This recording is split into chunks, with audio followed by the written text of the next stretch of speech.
Hello ചേച്ചി, നമസ്കാരം. നമസ്കാരം. ഞാൻ ഇവന്റ് മാനേജറാണ്. എവന്റെ മാനേജർ എനിക്കെന്താ?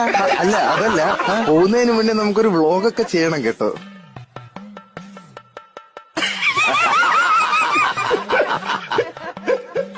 ഞാനേ ഇതൊരു കല്യാണമുണ്ടോ, ഞാൻ മറുപടി ഞാൻ തരുന്നില്ല. ഞാന് കേട്ടോ, നീ സംസാരിക്കാതെ നീ. എടാ, കല്യാണം കഴിഞ്ഞ് 3-ാം മാസം എന്റെ ഭർത്താവ് തട്ടിപ്പോയി. കേട്ടോ, ഞാൻ അങ്ങനെ ജീവിച്ചോളല്ലേ ഞാൻ. കേട്ടോ, അവനെ എടാ 3 മാസം കഴിഞ്ഞ് ഭർത്താവ് ചത്തുപോയെങ്കിലും ഞാൻ ഇന്ന് അവരെ ഒരു കല്യാണം കഴിച്ചിട്ടില്ല. 8 വർഷം കഴിഞ്ഞാണ് എനിക്ക് ഈ കുഞ്ഞ് പിറക്കുന്നത്. അങ്ങനെ ജീവിക്കാനാണെങ്കിൽ മിണ്ട ഇത് കഴിയട്ടെ കേട്ടോ.